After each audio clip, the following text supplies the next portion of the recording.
네, 여러분 안녕하세요. 반갑습니다. 주식 황금돼지 이건희 인사드리도록 하겠습니다. 채널 보시기에 앞서서 구독과 좋아요, 알림 설정 한 번씩 꼭 눌러주시고요. 자, 오늘은 삼성이랑 SK는 여전히 강하다는 걸 볼 수가 있었습니다. FOMC를 앞두면서 이제 불구하고요. 장 초반에 조금 빠지는 줄 알았더니 강력하게 버티는 모습이 나왔어요. 자, 여기에 무엇보다도 그동안 삼성, SK 그리고 반도체만 시장이 계속해서 올라갔었잖아요. 그동안 공매도의 타깃이 되었던 뭐 조선도 마찬가지고요. 엔터, 뭐 화장품, 바이오 오늘 시장에서 굉장히 좀 바닥권에서 강력하게 약간 턴을 할 것 같다라는 느낌을 준 이러한 투자 분야들이 많이 있었습니다. 상대적으로 엄청난 낙폭을 기록했던 종목들을 중심으로 우상향의 신호탄이 나왔다라고 판단이 되었고요. 이에 따라서 오늘 준비한 내용은요. 이 하반기 바닥권에서 본격적으로 상승이 터질 분야가 뭐가 있을까? 자, 실적이 존재하고요. 분명한 건 이제는 기대감이 아니라 숫자로 찍혀야 됩니다. 그러한 굉장히 가능성이 높은 종목들을 중심으로 오늘 전체적으로 안내를 드리겠다라는 말씀 드리겠습니다. 자, 일단은요. 시장에서 오늘 굉장히 강한 반등이 나왔다라고 말씀을 드릴 수가 있겠습니다. 제가 오늘 어떤 투자 아이디어를 얻었냐면 통상 이제 FOMC를 앞두고 좀 변동성이 심하거나 그런 부분이 있어야 되는데 나스닥 선물이 굉장히 견고한 모습을 보이고 있고요. 오히려 지금 FOMC를 진행하고 나서 직후에 트럼프 대통령의 이러한 전쟁 관련 타결에 관한 본격적인 서명 일정이 예정이 되어 있잖아요. 그렇기 때문에 우리가 변동성이 주어질 수가 있기 때문에 다소 어떻게 보면 좀 제한적으로 매매를 했던 부분이 있는데 지금 시장에서 보여준 이러한 수치들로 봤을 때에는 약간 오히려 이제는 트럼프 대통령이 더욱더 여기서 리스크를 키워가면 11월 달에 있는 중간 선거에서 굉장히 압박을 받을 수가 있기 때문에 자 약간 회복 국면으로 가지 않을까라는 기대감이 조금 더 대입되고 있지 않을까라는 말씀을 드릴 수가 있겠습니다. 그러면서 전체적으로 지금 시장을 주도했던 대표적으로 제가 지금 당장 사야 될 게 아니라 여러분 빠지기 시작했다 타이밍을 기다리자라고 자 말씀을 드렸던 HPSP라든가 원익 IPS 같은 종목들 자 고가 찍고 힘없이 지금 윗골이 달리는 패턴이 나오고 있습니다. 이런 주식들 빠질 때까지 기다렸다가 타점에 왔을 때 들어가는 게 현실적이다라는 말씀을 첨부를 해드리면서요. 무엇보다 의미가 있던 거는 지금 단순하게 볼 게 아니라 바이오 테마들이 그동안 시장에서 눌림목이 굉장히 심했잖아요. 바이오주들이 전반적으로 올라오고 있다라 말씀을 드릴 수가 있겠습니다. 잠시 후에 반도체 소부장, 뭐 조선, 방산, 원전 전부 다 말씀을 드릴 테니까 먼저 차례대로 설명을 드리겠습니다. 차근차근. 일단 바이오, 일단 FOMC 기점으로 부활하지 않을까라는 예상을 조심스럽게 생각을 하고 있습니다. 때마침 제가 여러분들한테 6월 초부터 시장이 폭락할 때 주구장창 말씀드렸던 게 있죠. 어떤 게 있다? 대통령 순방이 예정이 되어 있다라고 말씀을 드렸던 것 같아요. 지금 뉴스를 보시면 제가 9일부터 18일까지 대통령이 해외에 나갑니다. 순방. 자, 그러면 항상 대통령께서 순방을 나가면 시장의 변동성이 굉장히 심했었고요. 왔다 갔다. 그리고 신기한 게 돌아올 때마다 시장이 정상화되고 오히려 계속해서 상승하는 패턴이 나왔다라고 말씀을 드렸던 적이 있는 것 같아요. 2주 전부터 계속.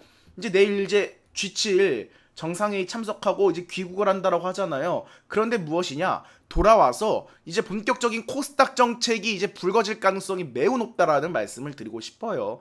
무엇보다도 여러분들 국민성장펀드가 출시가 됐잖아요. 핵심은 그 자금 배치를 어떻게 할 것이냐, 구체적인 로드맵을 알고 계시는 분들이 많이 없거든요. 일단 첫 번째로 AI라든가 차세대 기술을 선점할 수 있는 반도체 쪽으로 자금이 쏠릴 것으로 보여지고 있고, 그 다음은 바이오입니다. 바이오 산업도 지금 국가 차원에서 경쟁력 있는 분야로 챙기려고 하고 있어요. 이에 따라서 D&D 파마텍이 지금 대기업이랑 연계가 돼가지고 연구를 하고 있다라는 부분 때문에 주목을 굉장히 많이 받는 것 같거든요. 거기에 기술 이전 기대감이 있는 종목들로 많이 올라오고 있어요. 일단 D&D 파마텍 차세대 펩타이드 신약 공동 개발, 어디랑 LG AI 연구원이랑 진행한다라고 하죠. 근데 여러분께 제가 말씀을 드리는 게 삼성이랑 SK가 실적을 지금 어마어마하게 찍고 나서요. 우리 시장을 보는 눈높이가 굉장히 높아졌습니다. 이제는 이러한 기대감이 주어지면 주가가 빠진 만큼 거래량 없이 그 부분을 채울 수 있겠지만 실질적으로 우리가 생각하는 엄청난 상승을 위해서는 이제는 시장에서 실적으로 증명을 해야 된다라고 생각을 하고 있어요. 지금 올라오는 바이오 종목들 보시면 대부분 다 어떻다? 물론 많은 분들께서 큰 손실 중인 주식인 것도 맞습니다. 그런데 지금 바닥권에서 노리면 저는 기술적으로도 충분히 수익을 낼 가능성이 높다라는 분야로 보고 있고요. 다른 사람들이 30%, 40%, 50% 손실 중인 주식이 뭐가 있냐라고 한다라면 대표적으로 역시나 바이오라고 말씀을 드릴 수가 있겠습니다. D&D 파마텍뿐만 아니라 실질적으로 코스닥 시가총액 상위 종목들을 살펴보시면 오늘 ABL 바이오 같은 경우도 10% 넘게 올랐어요. 좀 전에 말씀드렸죠. 역시나 ABL 바이오도 고점 대비해서 대략적으로 60% 이상 물리신 분들이 많을 거고요. 못해도 기술 이전 호재가 터지고 들어가셨던 분들은 최소한 몇 프로 손실 중이다? 50% 가까이 손실 중이거든요. 그러면 이분들 원금 회복 기다릴 때 제 채널을 보고 계시는 많은 신규 진입을 고려하시는 분들은 리스크가 상당히 제한적이죠. 이거는 무엇이다? 이분들 여기서 물린 사람들이 원금 회복을 기다리면서 막대한 이러한 기회비용을 낭비하고 있을 때 바닥권에서 신호탄이 나왔다? 트레이딩 관점으로도 충분히 들어갈 수 있다라는 말씀을 드리겠죠. ABL 바이오 같은 경우도 3천당 제약은 조금 제한적으로 두겠습니다. 워낙 많은 버프를 받았어요. 그럼 시장에서 제일 믿지 않는 신뢰가 떨어지는 종목으로 인식이 될 수가 있거든요. 그래서 거래량이 크게 안 붙는 모습을 보실 수가 있고 ALB 같은 경우도 임상 3상 이제 본격적인 이야기가 나올 때가 됐죠. 승인 이야기가. 그렇지만 어떻다? 이러한 재료에 휘말리면 통상적으로 전체적인 바이오의 압박이 갈 수가 있기 때문에 상대적으로 낙폭도 컸고 여러분들 끼가 있는 종목들을 위주로 노리셨으면 좋겠다는 말씀을 드리고 싶어요.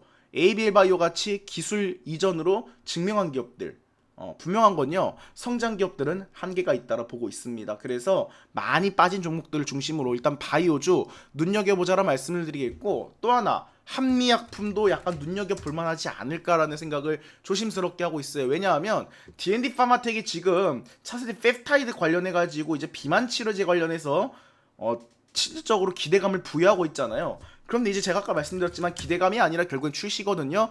해외 마운자로 위고비 지금 매출 실적을 어마어마하게 올리기 시작했습니다. 그런데 우리 비만 치료제 같은 경우는 세계적으로 지금 빨리 수출을 해야 되는 시점에서 아직도 연구 단계에 있다는 건 전 조금 부정적으로 보고 있어요. 그렇다고 한다면 한미약품을 왜 제가 언급을 드리느냐? 일단은 빠진 것도 역시나 시장 그 업황 타고 많이 빠진 것도 있지만 국내 최초로 지금 올해 GLP-1 비만 치료제 출시가 예정이 되어 있습니다. 그동안 비만 치료제 한계점이 무엇이었냐? 근육도 같이 빠진다라는 부분이 가장 큰 치명적인 부분이 있었잖아요. 자, 그런데 미국 학회에서 근육 증가 및 비만 신약을 첫 공개했다라고 합니다. 한미약품이. 그런데 팩트는 무엇이냐? 국내에 많은 이러한 비만 치료제 연구 기업들이 있겠지만 실질적으로 가장 빨리 누가 출시를 하느냐 그것이 관건일 것 같아요. 그러면 우리나라 국산 치료제는 누가 가장 지금 빠르게 진행하고 있느냐? 한미약품이라고 말씀드릴 수가 있겠죠. 왜냐하면 앞당겼어요. 국내 출시 목표를 올해 하반기로 앞당겼습니다. 올해 하반기로 앞당겼고 지금 대체적으로 뉴스만 보시더라도 국내에서는 결국 3파전이라고 하잖아요. 3파전인데 가장 빠른 건 누구다? 한미약품이다.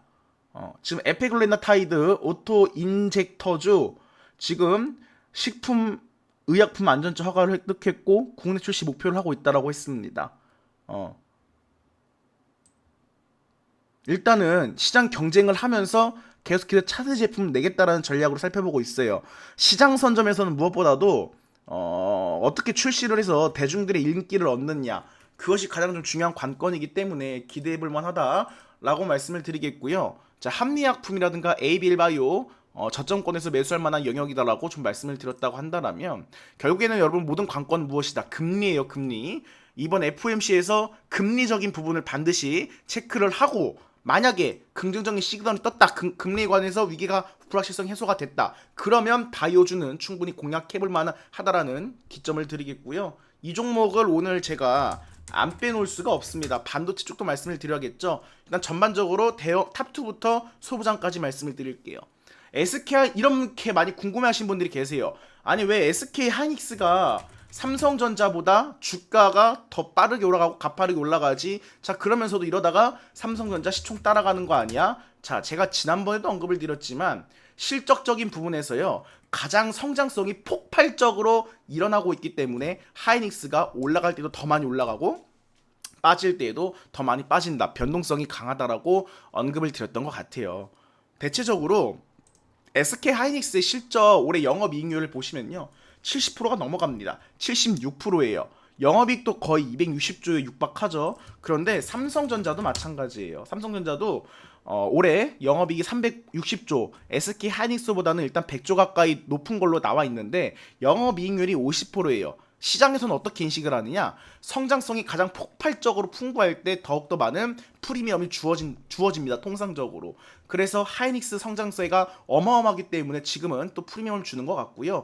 여기에 지금 ADR 이야기를 안 할 수가 없습니다. 이 100조 원에 관해서 이렇게 나왔어요. 100조 원에 관해서 주주 환원설이 나왔어요. 돈 많이 버니까. 그런데 제가 보는 관점은 그겁니다. 8월 달에 반도체 사업분야에서 ADR이라는 회사가 미국 시장에 상장을 하잖아요. 그럼 상장을 하면 전 이렇게 생각을 하고 있어요.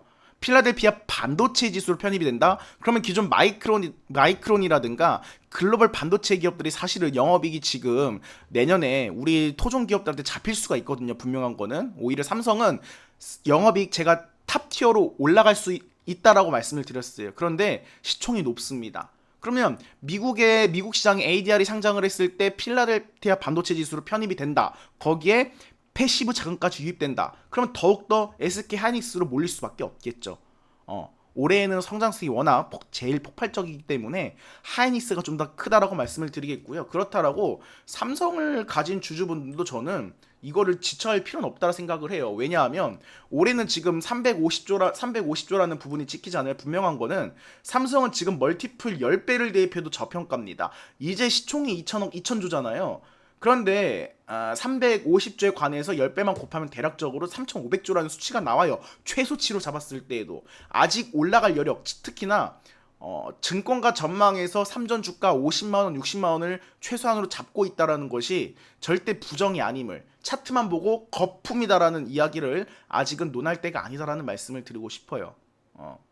계속해서 실적이 받쳐주고 있기 때문에 더군다나 이 사이클이 지속되는 거잖아요. 일시적으로 끝나는 게 아니라 쇼티지 현상이 지속되고 있기 때문에 현재 진행형이기 때문에 거기에 대한 우려는 덜는 게 좋다라는 의견을 좀 드리고 싶습니다. 그럼 여기에 이어서 반도체 안에서도 삼성, SK의 낙수 효과를 타는 기업들 중심으로 특히나 전공정, 소부장, 후공정 그 밸류체인 내에서 단계적으로 좀 변동성이 약하잖아요. 그런데 분명한 거는 탑2를 제외하고 대장 이하로 밸류체인은 순환매가 나올 수밖에 없습니다. 아무리 낙수 효과를 많이 받는다 하더라도 올라갈 땐 물론 전공정 쪽이 순식간에 50% 10% 폭등을 하잖아요. 다른 것들은 낮고. 그런데 상승 피로감이 한쪽으로 몰리기엔 다소 어려운 부분이 있어요. 그래서 순환매를 염두에 두셨으면 좋겠다라는 말씀을 드리겠고, 자 지금 가장 궁금한 거는 그동안 코스닥 소부장 내에서 대장으로 나섰던 종목들 뭐 원익 IPS, 주성 엔지니어링, HPSP 결국엔 지금 주가가 빠지고 있다 보니까 진입 시점을 노리시는 분들 굉장히 많으실 것 같아요. 이 회사들의 지금 하락은요 종목에 대한 리스크가 아니라는 말씀을 드리고 싶어요. 상승이 과대하게 나왔다 그러면 조정도 깊이 있을 수가 있는 거예요. 그만큼 핵심은 무엇이냐, 올라갈 때 흥분해가지고 따라탔다가 크게 물리신 분들이 답답하겠죠. 하지만 여러분들 제가 방송에서 그리고 영상을 통해서 계속해서 말씀드리는 게 무엇이냐, 한 번쯤 우리가 매수 버튼을 누를 때 당장 돈을 번다라는 승부를 보면서 매수 버튼을 누르는 게 아니라 이 주식이 단기간에 얼마나 올랐는지 또는 반대로 이것을 통해서 내가 얼마만큼 먹을 수 있는지 그 파일을 계산하셨으면 좋겠어요. 전략적으로. 그런데 대부분의 분들은 그냥 올라가면 냅다 사고 보잖아요. 일단 지금 시장이 그게 아니다. HPSP도 분명히 8만원, 9만원대 지금 물려 계신 분들이 많으실 거거든요. 제 관점은 항상 어떻게 말씀드리죠? 다른 사람들이 20%, 30%, 40% 손실 중인 주식을 그 사람들은 원금 회복을 기다릴 때 우리는 저렴하게 매수를 하면 기다렸다가 어떻다? 조금만 반등했을 때 먹고 나오더라도 고춧가루를 뿌릴 수 있다는 관점으로 계속해서 말씀을 드리고 있습니다. HPSP도 관심 종목에 담아두고요. 슬슬 자리가 다가고 있다라 말씀을 드리고 싶어요. 그 시점은 제가 구독과 좋아요, 알림 설정 여러분 많이 눌러주시면 그 타점을 보는 이러한 저만의 관점에 대해서도 말씀을 드리도록 하겠습니다. 분명한 거는 지금 조정 많이 나왔죠. 고점 대비해서 단 3일 동안 대략적으로 30% 정도 빠졌습니다. 30%가 빠졌다라는 거는 거래량이 터진 날을 기준으로 해서 30% 가까운 손실을 보고 있는 사람들이 많을 수 있다라는 거예요. 그러면 좀 더 빠지면 반등 자리에서 매수를 하면 좀 더 차분하게 기다렸다가 반등 시그널이 나오면 좋은 찬스가 있을 거다. 원익 IPS도 마찬가지고요. 주성 엔지니어링도 마찬가지입니다. 여러분들 막 장중에 사고 팔고 저는 그런 거 지향하지 않습니다. 결국에는요, 튼튼한 종목들에 대한 시그널이 나오면 그 주식들은 수익을 주게 되어 있다라고 생각을 합니다. 반도체 소부장은 그러한 관점으로 보시고 이제 바닥권에서 막 시작한 바이오 그리고 엔터 쪽도 한번 눈여겨보셨으면 좋겠다는 말씀을 꼭 드리고 싶어요. 뭐 하이브도 마찬가지고 YG 엔터테인먼트도 마찬가지고 아마 올해 사상 최대 시정 나올 만한 분야가 엔터 안에서 나올 것 같거든요. 분명한 거는 업황이 괜찮아요 지금. 그런데 삼성 SK가 눈을 너무 높여놨다 말씀을 드렸죠. 그렇지만 팩트는 뭐다? 시장에서 워낙 반도체로 전부 다 쏠리다 보니까 그동안 공매도들의 먹잇감 때문에 실적이 좋아도 거래량이 안 붙으니까 계속 빠졌어요. 엄청 많이 빠졌습니다. 그런데 이제 바닥을 다지고 올라가는 패턴이 나왔어요. 왜냐? 계속 찍어 누를 수만은 없잖아요.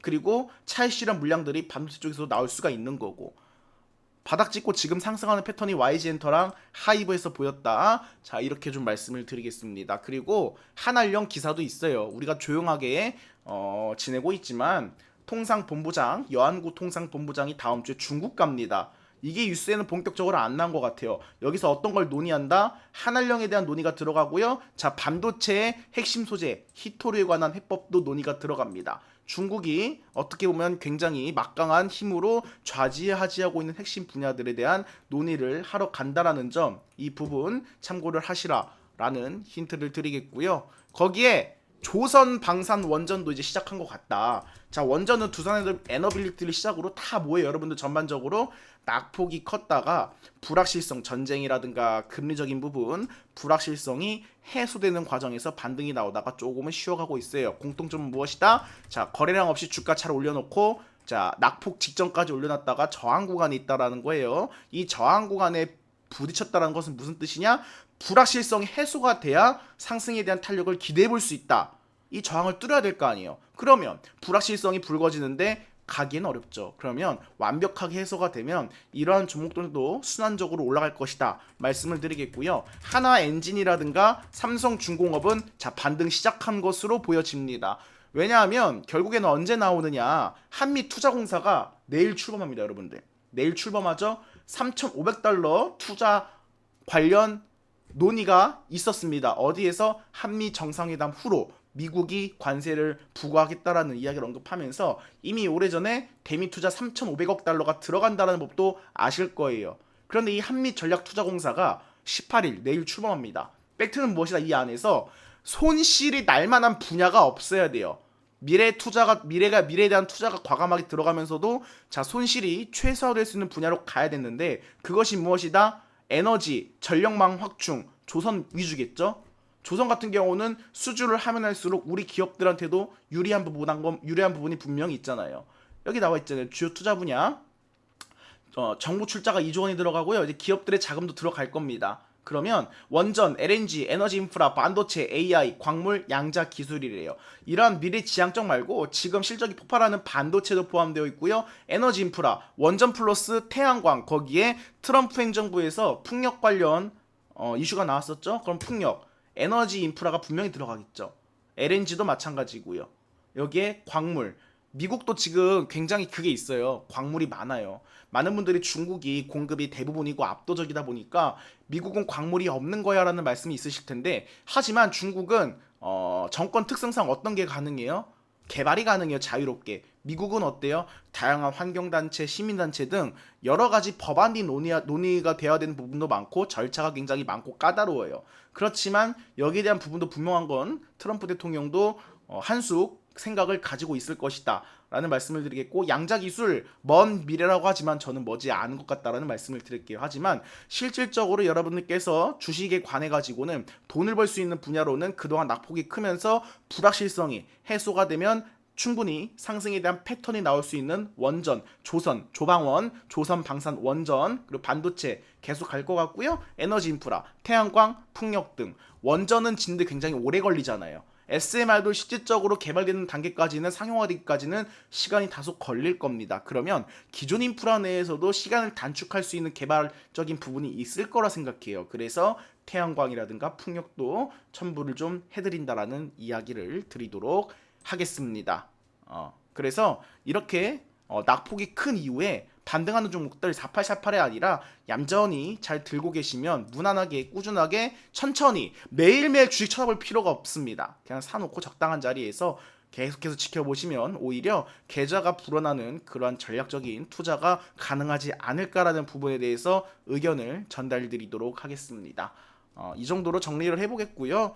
자, 여러분들 하루하루 바뀌는 시장 분석을 제가 좀 냉철하고 좀 구체적인 인사이트를 통해서 여러분들이 투자를 하시는데 도움을 드릴 만한 다양한 내용들 항시 준비를 하도록 하겠습니다.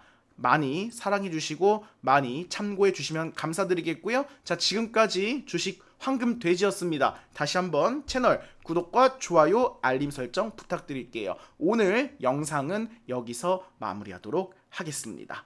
감사합니다.